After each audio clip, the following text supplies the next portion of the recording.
de que ya hay una nación latinoamericana que está en todo caso contradecida y que hay una contradicción de índole político, económico y de índole cultural en los términos de lo que son las industrias y los mensajes culturales.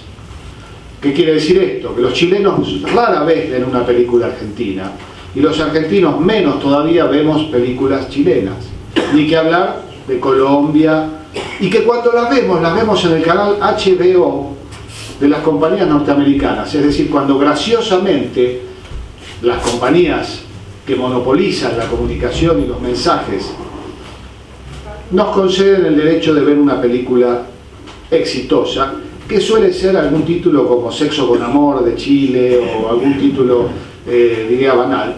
Excepcionalmente aparecen otras cosas. Lo mismo ocurre con películas argentinas que se cuelan y que entonces van a dar HBO mediante o Cine Canal mediante, es decir, para los que pagan una cuota doble, lo que sería el canal de cable VIP.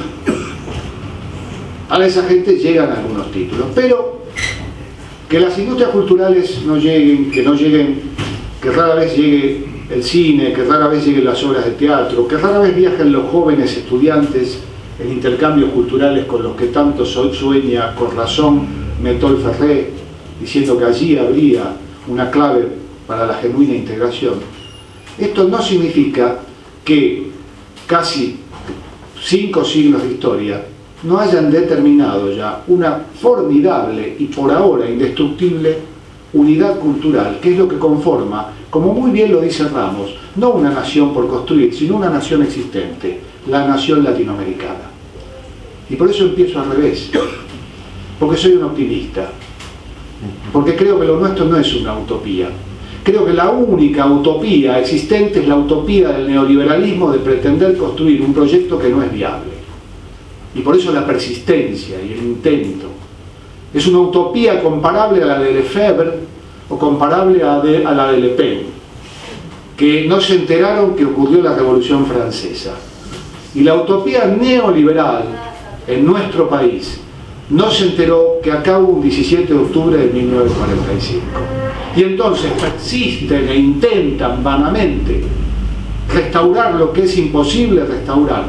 Pero por supuesto que aunque no lo logran, nos amargan la vida y nos impiden a nosotros concretar lo que definitivamente hay que concretar. Pero así como nuestros países no conforman políticamente un país integrado o una nación integrada, esta nación existe en términos culturales, que es una definición histórica de las naciones.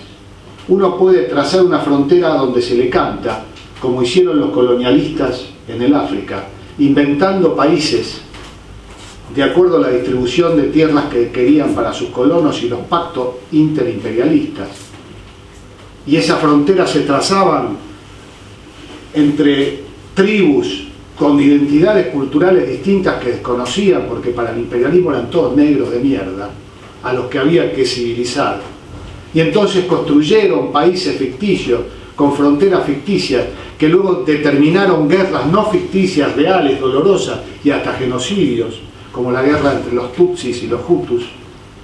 Ese colonialismo feroz y cruento trazó fronteras ficticias también en esta gran nación latinoamericana. Estas fronteras fueron trazadas por los ingenieros políticos que a lo largo de la historia, de 200 años de historia, desde los privilegios sectoriales, desde las factorías, desde los intereses de las oligarquías regionales, trazaron esta veintena de países intentando impedir la construcción de una gran nación que era en definitiva el destino que merecían estos pueblos, porque eso era por lo que se había, en todo caso esa era la ventaja diferencial que nos había dejado el colonialismo español y la conquista española.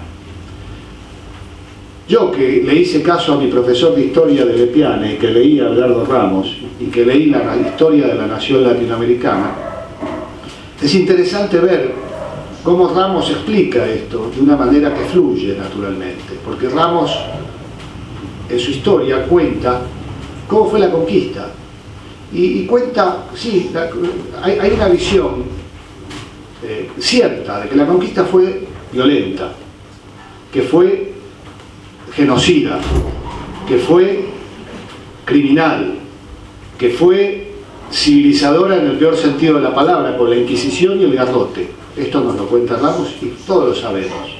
Pero esto no se puede separar de eso, de lo que genera ese proceso histórico, porque ese fenómeno se da en una América que tenía 200 idiomas distintos, con tribus que iban desde la civilización azteca al incaica a los pueblos bárbaros en el sentido histórico del término de la Pampa y de la Patagonia, es decir, corredores de ñandúes.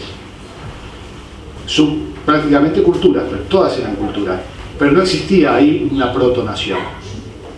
No lo existe, de la misma manera que no lo existía en el Oriente Medio 2000 años o 3000 años antes de Cristo. Por eso estudiamos a los asirios, los caldeos, Ur, Gilgamesh y todo lo que sabemos.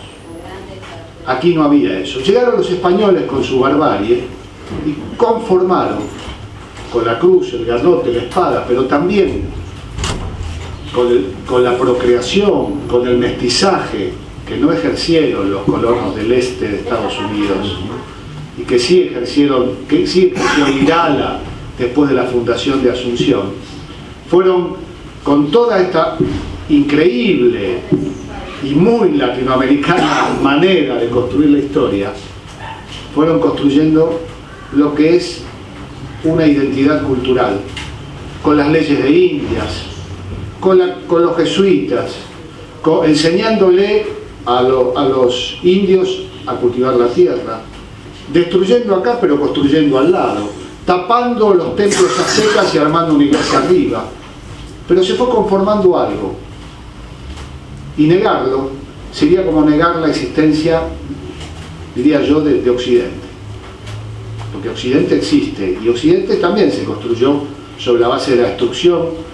Occidente se construye en base a dos hegemonías militares, políticos y culturales, que son la hegemonía una sola, la greco-latina, que se impone sobre un mundo en el cual había culturas, había hábitos, había vida, los celtas. El mundo occidental se conforma de ese modo y termina de integrarse cuando Occidente, además, a ese mundo grecolatino se agrega el cristianismo. Negar la existencia de este fenómeno histórico y negar su entidad cultural es lo que tratan con esfuerzo los colonizadores culturales anglosajones, que lo hacen.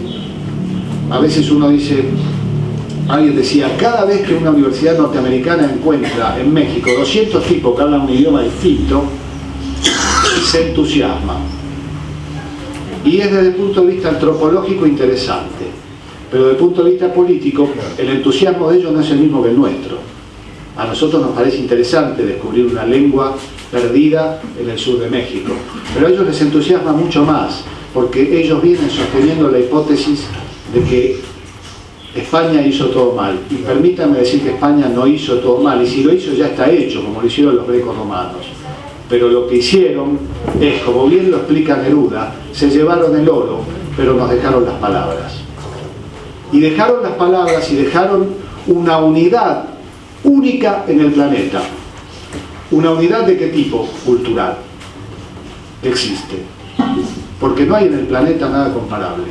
No hay, la China no tiene la extensión de la América que va de Tierra del Fuego, no al Río Grande, sino de la América que va de Tierra del Fuego y se adentra en Estados Unidos hasta las barriadas de Queens. La única cultura que avanza en el mundo, dentro del mundo anglosajón, es esta cultura, la cultura iberoamericana. Diría yo, la cultura latinoamericana. Es la única. El mundo anglosajón penetra en todas partes, pero el único que penetra, lo único que penetra y le devuelve los favores al mundo anglosajón es nuestra cultura, con los chicanos, con los cubanos, de los buenos y de los malos, con todo lo que significa los expulsados de nuestro propio mundo, que en realidad no están expulsados a Estados Unidos, sino que entran dentro de su propia pertenencia, porque no hay que olvidarse que la mitad de México fue arrancada a mediados del siglo XIX, y entonces este es un fenómeno que no puede ser desconocido,